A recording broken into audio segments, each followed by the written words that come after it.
여호와가 너를 항상 인도하여 메마른 곳에서도 내 영혼을 만족하게 하며 내 뼈를 견고하게 하리니 너는 물된 동산 같겠고 물이 끊어지지 아니하는 샘 같을 것이라.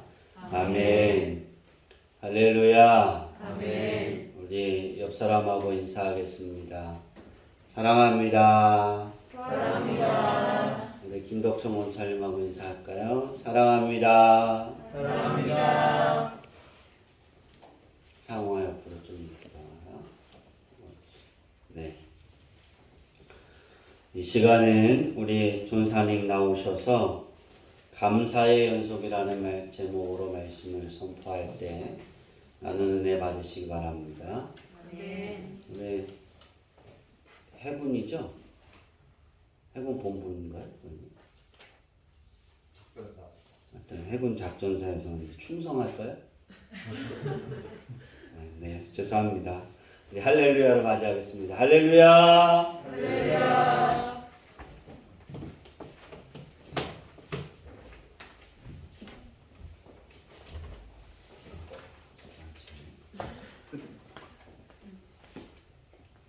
정말 오랜만에 뵙게 되었네요.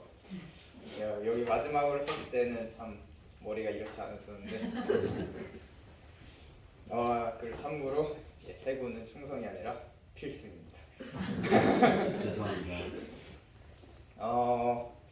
오늘 본문 말씀은 제가 훈련소에서 이제 훈련을 다 끝나고 후반기에 갔을 때 해군은 핸드폰을 줍니다. 그때 이제 보면 어플이 있는데 성경 어플에서 이제 지정된 시간마다 이렇게 말씀이 띄워주는데 그중 한 구절이었습니다. 제가 이 구절을 보면서 참 생각났던 것이 메마른 곳이면은 정말 어디든지 하나님이 함께 하시면 그곳이 풍성한 곳이다. 정말 이게 느껴져서 바로 핸드폰에 저장을 했었는데요. 참 해군은 거기 앞에 보면 바로 바다가 있습니다. 물이 누가 봐도 풍성하지 않나요? 근데 누가 봐도 메마른 곳이었습니다.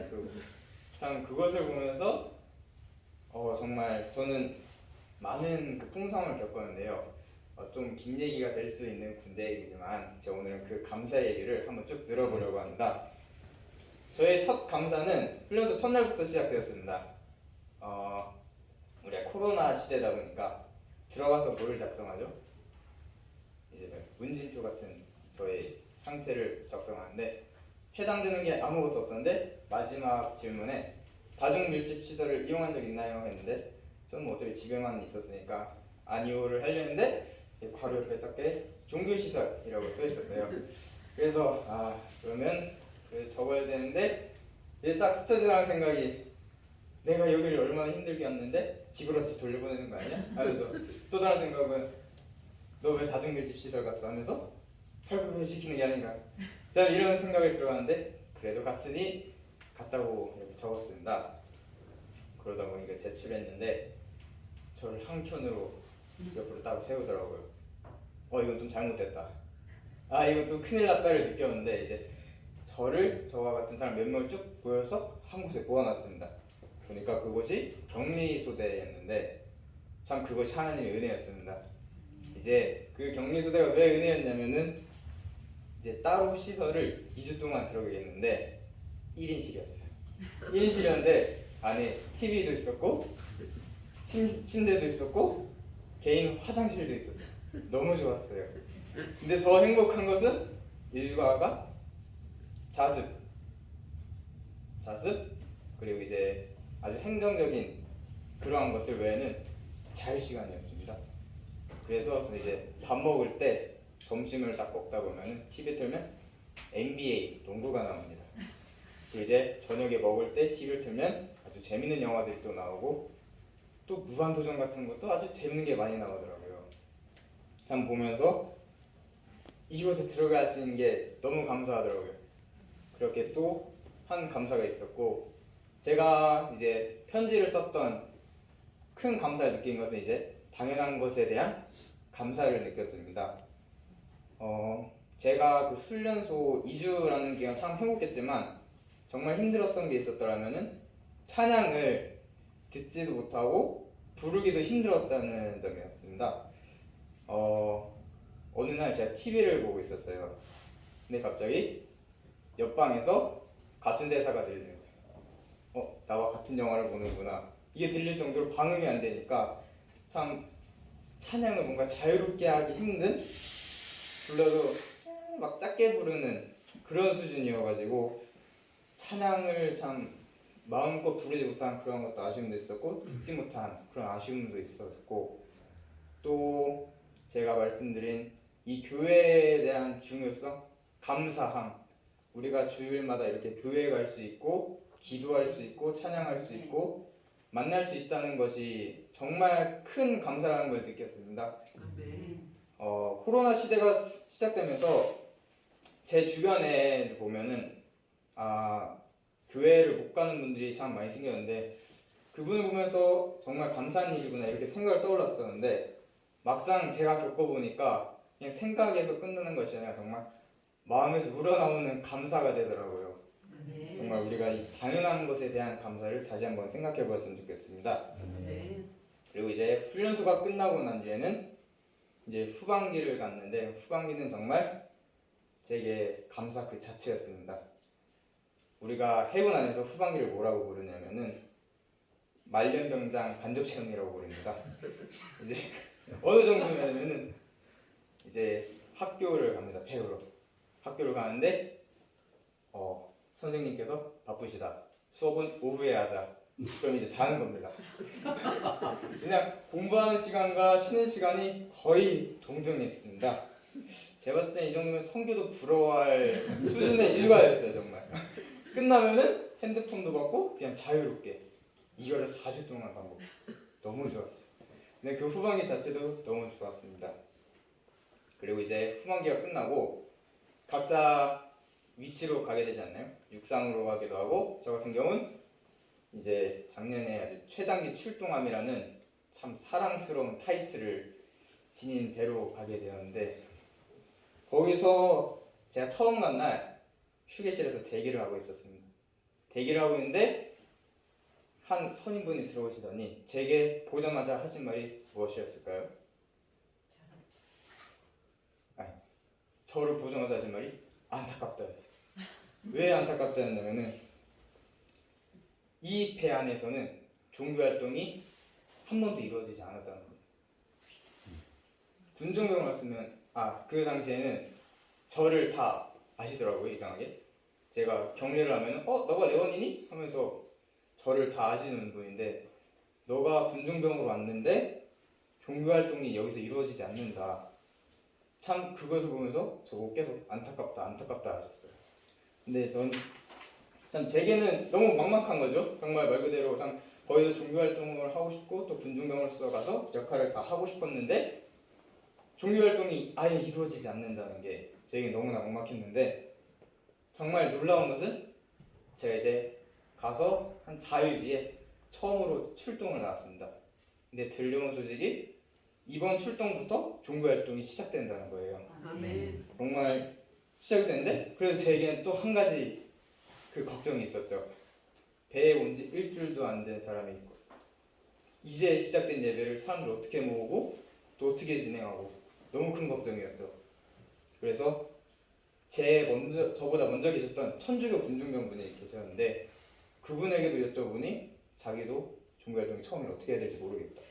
다른 분들께도 여쭤보니 자기도 처음에 어떻게 해야 될지도 모르겠다는 거예요. 그래서 보니까 일단은 시간이 돼서 그곳에 갔어요. 예배 장소에 갔는데, 시간이 이제 저와 제 동기 같이 2명이서 갔는데 아무도 없는 거예요. 시간이 돼도 아무도 안 오는 거예요. 그래서 이제 그냥 그 동기와 함께 그냥 다시 되돌아가야 되나 이 말을 하고 있는 찰나에 저 문에서 한 분이 딱 들어오시는 거예요. 기타를 메고 오시는데, 그분이 다행히 찬양도 준비해 오셨고 말씀을 이제 같이 읽으면서 묵상하는 형태로 그것을 준비해 오셨다는 겁니다. 정말 여기서 정말 큰 감사를 느낀 것이, 그 저의 첫 예배는 그 배에 존재하지도 않았었고 또 준비되지 못한 예배였지만은 하나님께서는 그 모든 것을 준비하셨다는 것입니다. 또 한 가지 놀라운 사실이 있다면은 그 들어오신 분 있죠. 그분이 제가 배에 오기 2주에서 3주 전 동해에서 새로 오신 분이에요. 정말 그 타이밍도 어찌나 놀랍던지 하나님께 항상 이렇게 큰 감사를 드렸습니다. 자, 이렇게 길게 저의 감사함에 대해서 말씀드렸는데 물론 제 자랑하는 것이 아니라 이것을 말씀드리고 싶었습니다. 저의 군 생활은 감사가 끊이지 않는 감사의 연속이었습니다. 훈련소에서나 후반기에서나 비안에서나 저는 감사가 넘치고 감사해야 할 상황에만 있었던 거죠. 이것을 되짚어 생각해보세요. 반대로 생각해보면 저의 삶은 항상 감사하며 살아야 했던 것이고 감사했어야 했던 삶이었던 것입니다. 저는 군대 가기 전에 아무렇지 않게 교회 나와서 예배를 드렸고 이렇게 성도분들을 만날 수 있었고 찬양을 드릴 수 있었고 또 기본적으로 생각하다 보면은 운동을 또 여기서는 되게 자유롭게 할 수도 있고 거기 가서 여기서는 요자 쓴다고 엎드려 뻗쳐 하진 않지 않습니까? 그런 것처럼 말의 자유도 있고 제 심지어 어떤 거에 대한 감사도 생겼냐면은 바닥이 있죠. 가만히 있는 거에도 너무 감사하게 생기더라고요. 이게 제가 어떤 게 있냐면은 막 이런 거 보죠. 이렇게 웃는 거 보면 저도 모르게 저거 떨어지면 어떡하지? 이 생각이 들어요. 얼마 전에 카페를 갔었는데 여기 딱 책장 위에 넓게 있는데 딱 책이 2권만 써 있었어요. 딱 저걸 보면서 참 인테리어 예쁘다 이런 생각했는데 그 책을 보는 순간 저거 쓰러질 텐데 왜 저렇게 쓰여놨지? 근데 쓰러질 이유가 전혀 없는 거예요. 이런 것처럼 저는 그냥 이 바닥이 평평한 것만으로도 너무 감사하더라고요. 이렇게 아주 기본적인 것조차도 저의 삶은 항상 감사하는 것이었는데 이렇게 저의 삶이 감사가 넘칠 수 있었던 이유가 뭘까요? 불편함을 느꼈기 때문에. 맞습니다. 또 그러한 거에 당연한 것에 대한 그걸 깨달았으니까. 오늘 본문 말씀을 보면은 이렇게 하나님께서 저를 항상 어떻게 하셨죠? 항상 인도해 주셨기 때문입니다. 하나님께서 이렇게 말씀과 같이 저의 삶을 항상 인도해 주셨기 때문에 저의 삶은 제가 깨닫지 못했지만 항상 감사하고 감사했어야 했던 삶이었던 것입니다. 근데 여기서 더 중요한 것은 이 저를 인도하시는 하나님이 저만 인도하시나요? 아니죠. 여기 계신 모든 한 분 한 분을 다 인도하시는 하나님이십니다. 우리가 하나님께서는 메마른 곳에 있든지 어디에 있든지 영혼을 만족하게 하시는 하나님이시라는 겁니다. 그래서 우리의 삶은 어떠한 삶일 수밖에 없습니까? 감사한 삶.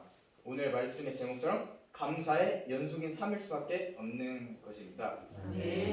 참 저희 설교하면서 제 말투가 계속 참 군대식으로 바뀌었다는 게 많이 느껴지네요.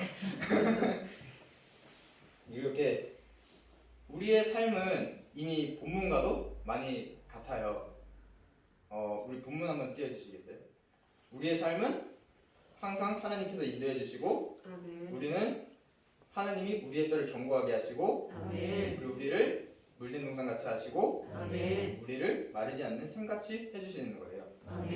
하나님께서 우리를 인도하시기 때문에 우리가 그것을 느꼈거나 느끼지 못했거나 우리의 삶은 이미 말씀과 같이 되었다는 겁니다. 우리가 이 사실을 기억했으면 좋겠습니다. 저뿐만이 아니라 저는 군대에 갔기 때문에 그걸 느꼈지만은 하나님께서는 이미 정말 모든 분들에게 이 삶을 주고 있습니다. 하나님께서는 이미 감사할 상황, 그리고 물을 계속 대주시고 영혼을 만족시켜주시고 뼈를 견고하게 해주시고 계십니다. 우리가 이 사실을 기억하면서 우리의 감사의 연속인 삶을 살아갔으면 좋겠습니다. 감사가 끊이지 않는 삶을 살아가셨으면 좋겠습니다. 기도하시겠습니다.